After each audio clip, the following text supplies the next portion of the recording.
tous les compagnons qui regarderont cette vidéo. Je suis en train de terminer ma visite au Tchad. Donc, je suis arrivé le 12 février dernier.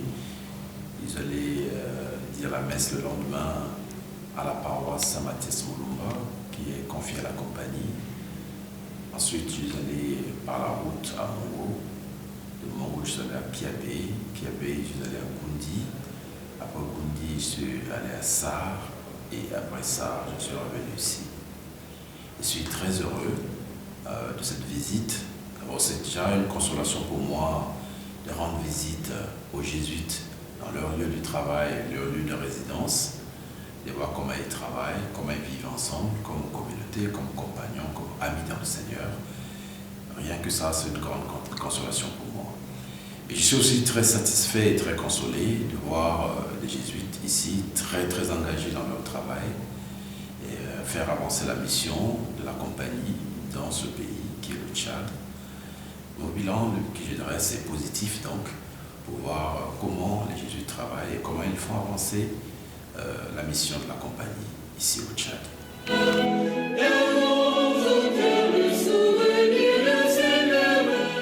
Toutes les œuvres de la compagnie ici au Tchad que j'ai visitées avancent très bien. Ils m'ont marqué en fait par le travail qui est fait. D'abord, je suis allé à Mathias Moulumba, la paroisse qui est confiée à la compagnie, et je vois qu'une paroisse très dynamique, mobilisée autour du curé, et qui a l'ambition de se développer, de construire une église. Donc ils sont en train de faire des quêtes pour essayer de construire un meilleur espace de prière. Et ils ont demandé effectivement l'aide de la province. Bon, nous n'avons pas forcément l'aide à apporter, mais l'aide peut être multiforme. Pour nos prières, peut-être que nous pourrons en parler avec l'un ou l'autre partenaire si jamais ils pouvaient aider cette paroisse à se développer.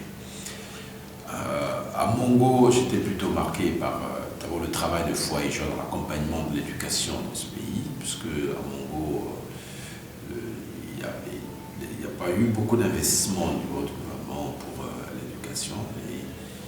Les foi et joie en train de renforcer un peu cette éducation en travaillant avec les écoles publiques, mais aussi avec ses propres écoles, en créant des écoles communautaires. À Mongo, nous avons aussi ce qu'on appelle les banques de céréales. C'est une œuvre qui n'est pas peut-être bien connue dans la province, mais c'est une œuvre très très importante que je souhaiterais que nous puissions développer dans d'autres régions du Tchad.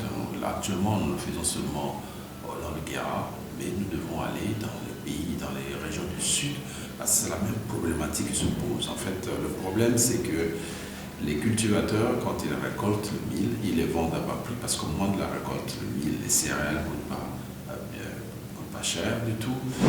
Mais à un moment, avant les semailles, avant la saison de pluie, les gens n'ont plus de céréales et ils recherchent donc à en acheter. En ce moment, ça coûte très cher. Et parfois, ils sont obligés d'aller emprunter de l'argent contre les promesses de mil. Vous voyez, par exemple, un commerçant prête à un cultivateur 2500 francs seulement, et lui demande de rembourser 2500 avec 2 sacs de mil au moment de la récolte, alors que 2 sacs de mil, à un moment, les prix sont beaucoup plus élevés que cela. Et ce qui fait que les cultivateurs sont à un moment tellement endettés qu'ils ne peuvent même pas bien bénéficier de leur récolte. Alors ce que les jésuites font dans le Guéra, c'est de constituer des banques de céréales pour les aider à mieux gérer les céréales, de sorte à couvrir toute la période de l'année, toute l'année, et ne pas être obligés de s'endetter contre les promesses de mil au moment de la récolte, ce qui appauvrit davantage ces paysans-là. À Mongo, nous avons aussi un arboretum, une sorte de jardin botanique.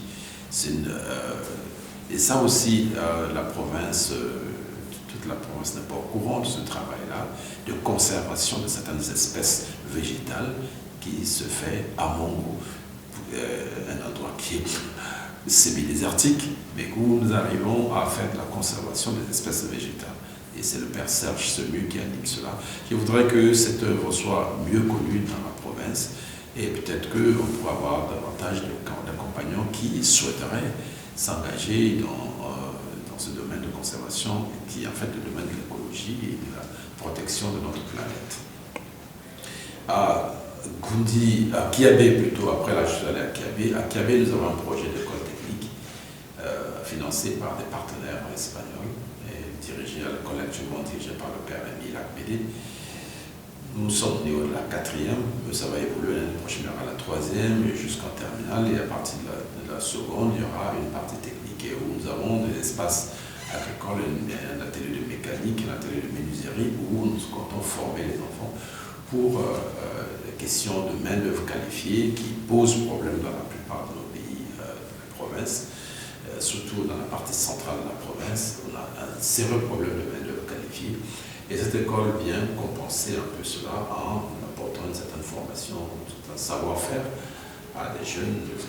On espère que l'école sera assez attractive pour attirer les élèves, même de N'Djamena, de Sarre ou d'autres villes du Tchad. Juste allé à Goundi, où nous avons un hôpital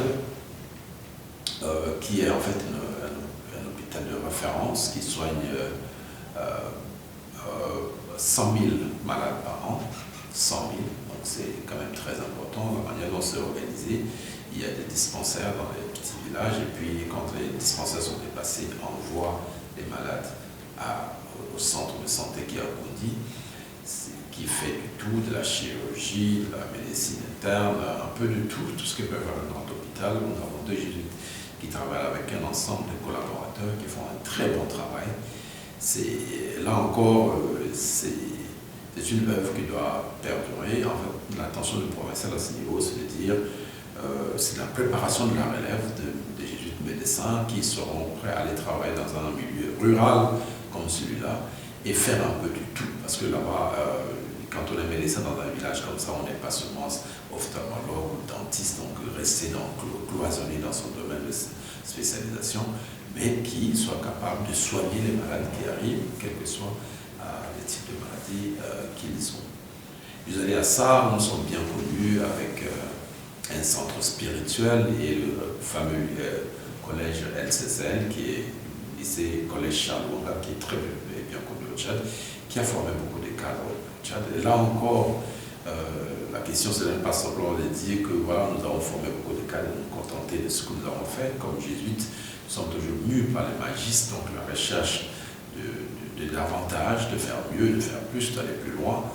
Et nous pensons aussi que, en fait, toutes les œuvres méritent de l'attention provinciale, puisque là aussi, il faut penser aux gens qu'il faut envoyer là-bas pour maintenir l'œuvre, pas seulement pour la maintenir, mais pour la développer davantage, pour que ce collège continue à être l'un des meilleurs collèges dans ce pays.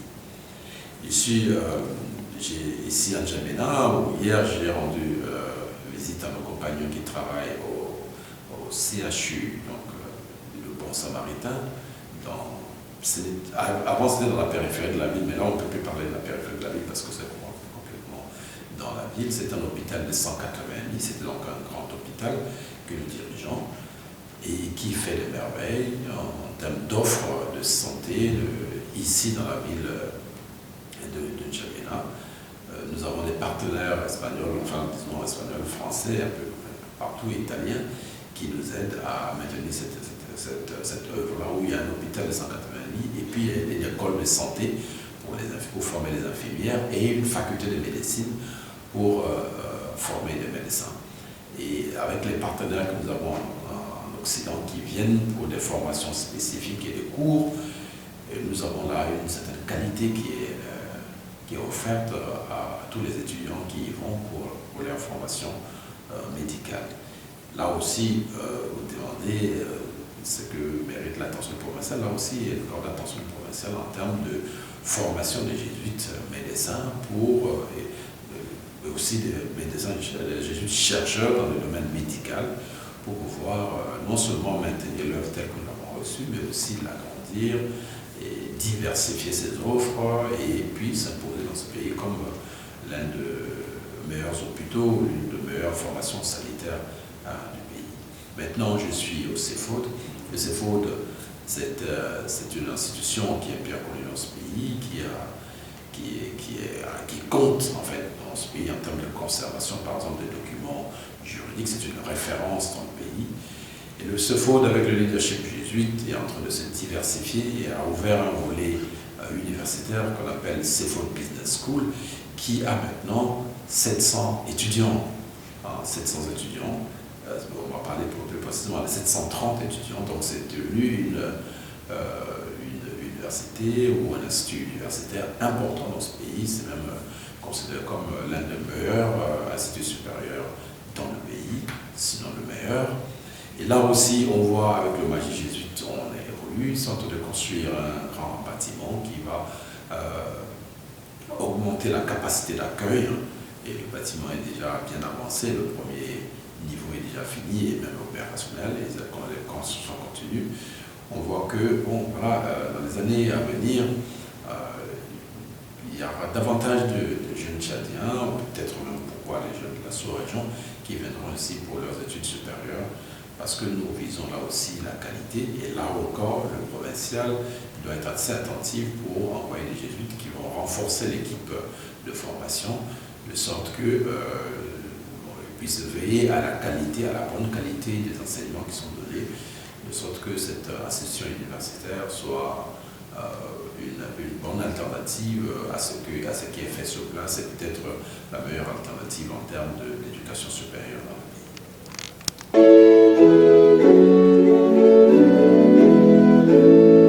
Comme vous savez, nous avons des préférences apostoliques universitaires de la compagnie qui un peu oriente notre action, et je suis satisfait. Donc la consolation dont j'ai parlé au début de cet entretien, c'est aussi voir comment les compagnons au Tchad, qui sont très dynamiques, très engagés, mettent en œuvre ces préférences apostoliques dans les 4 ans. Donc la première préférence, c'est de montrer la voie de Dieu par le moyen des exercices spirituels et des discernements. Vers Ossar, on a un centre spirituel qui est en train d'être animé par le Père Pascal, par le Père Collins qui vient d'arriver, qui apporte du sang neuf. Maintenant, on parle de la réhabilitation de ce centre parce qu'il est là depuis un certain nombre d'années. Et en fait, nous montrons la voie de Dieu ici au Tchad, pas seulement à travers ce centre, mais par des engagements variés en termes d'accompagnement spirituel, en termes de retraite, de reconnexion, de session que les jésuites offrent un peu partout dans le pays, ici au Tchad. Donc, les compagnons du Tchad sont bien engagés dans cette première préférence apostolique. Et la deuxième préférence qui porte sur le fait de cheminer avec les pauvres et les exclus. Là encore, tout à l'heure, j'ai évoqué le grenier et les banques de céréales. L'activité des banques de céréales, en fait, c'est une très bonne activité qui nous met vraiment avec les pauvres, que nous accompagnons pour les amener à avoir une vie un peu plus décente, une vie plus humaine. Mais ce n'est pas seulement avec les banques de céréales. Dans nos écoles, déjà, nous faisons attention à recevoir des personnes qui peut-être ne sont pas capables de payer, mais qui on peut accompagner. Et l'offre de santé dans les milieux ruraux, nous avons, à travers les œuvres de Père Gérardi, plus de 11 centres de santé au Tchad. Et ces centres de santé ont comme finalité servir les pauvres. Et même ce que nous avons ici, le CHU de Bon Samaritain, ici en N'Djamena, il y a une attention particulière à offrir la santé à ceux qui ne peuvent peut-être pas aller dans les cliniques de la ville et puis payer ce que demande la consultation, par exemple, dans les cliniques de la ville. Donc, c'est vraiment des œuvres qui sont orientées vers l'aide aux plus démunis, aux plus pauvres, pour cheminer avec eux, de sorte à les aider à sortir de cette situation et d'avoir une vie plus décente. Et puis la jeunesse, nous sommes vraiment en train d'accompagner la jeunesse pour un avenir porteur d'espérance dans tous les projets éducatifs que nous avons ici au Tchad, que ce soit au Saint-François-Xavier, au lycée Collège Saint-François-Xavier ici à N'Djamena, que ce soit au lycée Collège Charles Wonga à Sarr, que ce soit au Collège Benalmin à Kiabé, ou ici maintenant au CBS, nous accompagnons la jeunesse tchadienne pour un avenir porteur d'espérance, pour que ces jeunes ne désespèrent pas. C'est pourquoi d'ailleurs même dans le choix de filières, par exemple ici au CBS, au Sheffield Business School, on pense à l'employabilité des jeunes, de sorte que les jeunes, en faisant ces cours, en faisant ces formations, espèrent trouver du travail et ne pas être découragés et penser que le bonheur, c'est de l'autre côté de la Méditerranée forcément. Mais avec ces formations, comme ce que nous faisons à l'école de santé du Bon Samaritain, à l'école de médecine, à la faculté de médecine, on sait qu'avec un diplôme en santé, comme infirmier, comme docteur, il est plus facile pour un jeune Tchadien de trouver du travail. Comme ce que nous allons faire à Kiabé, avec la formation agricole, nous avons acquis un terrain où il y aura des formations agricoles, il y aura la formation en mécanique auto, et aussi en menuiserie à nu. Et ça, ce sera des types de formations qualifiantes qui permettront aux jeunes de trouver facilement un travail et donc d'avoir une vie avec un peu plus d'espérance. Et en ce qui concerne la quatrième préférence apostolique qui concerne l'écologie, tout à l'heure j'ai parlé de l'arboretum et de la conservation des espèces végétales à Mongo. Mais ça, c'est en fait la mise en place, la mise en route de cette préférence apostolique qui porte sur notre planète, le soin apporté à notre planète. Mais ce n'est pas seulement ce niveau-là. Moi, hier, par exemple, en visitant le Bon Samaritain, on m'a demandé de planter un arbre. Ça, c'est des choses que nous faisons habituellement. Planter des arbres, au CBS, on plante les arbres. À Kiabé, à l'école Bellarmé, on plante les arbres. On amène les jeunes à planter les arbres. Tout ça pour les amener à prendre conscience qu'il y a une crise écologique et c'est à nous tous d'essayer d'apporter des solutions à cette crise pour que nous puissions léguer à la génération future un monde qui soit une planète qui soit vivable. Alléluia, bénissons-le. Le 12 février dernier, nous avons eu une recollection de toute la province. C'était une grande première. Toute la province de l'Afrique occidentale en recollection. C'est vrai qu'au début, je n'imaginais pas ce que ça pouvait donner. Mais je suis tellement consolé par le feedback, ce que les compagnons de différentes communautés me disent de ce que cette expérience a été. C'était une expérience de communion, d'amitié dans le Seigneur, des amis qui se mettent ensemble pour prier sur une question particulière de leur vie religieuse. C'est vraiment consolant d'entendre les feedbacks positifs que je suis en train de recevoir pratiquement de toutes les communautés et puis les gens qui m'écrivent en particulier pour me dire comment cette expérience-là les a aidés. Bon, ce que j'espère maintenant, puisque j'avais mis en place une commission qui s'occupe de la poste de la prière à l'ITRA, je vais voir maintenant comment cette commission va essayer de capitaliser sur cette expérience, puisque cette expérience était positive, puisque c'est quelque chose qui était inattendu, mais qui apporte la consolation à tout le monde. Maintenant, il faut voir comment on peut capitaliser cela, de sorte que ce ne soit pas la dernière fois. Peut-être qu'il y aura peut-être une occasion. C'est vrai que le 2 avril dernier, le 2 avril prochain, nous aurons la deuxième partie de cette récollection. Mais comment tirer profit de cette expérience, de sorte que ce ne soit pas seulement pendant ces réflexions, ce discernement sur la question du vœu de la pauvreté, mais que ce soit aussi quelque chose qu'on peut instaurer dans la province où, bon, on peut décider à l'un ou l'autre événement, décider de se mettre en prière, en recollection dans toutes les communautés de la province, en utilisant les méthodes que nous avons utilisées, Zoom d'une partie pour ceux qui ont la connexion, et puis un enregistrement fait à l'avance pour ceux qui n'auraient peut-être pas de Zoom ou d'Internet, ou peut-être ceux qui voudraient peut-être sortir de la communauté, aller peut-être faire cette reconnaissance à un endroit où il n'y a pas d'Internet. Voilà. Donc c'est une très bonne expérience pour la province, d'après les feedbacks que je suis en train de recevoir. Et j'espère que la commission de l'apostolat de la prière à l'ITRA va capitaliser sur cette expérience pour nous proposer encore, pour nous proposer des occasions de ce genre.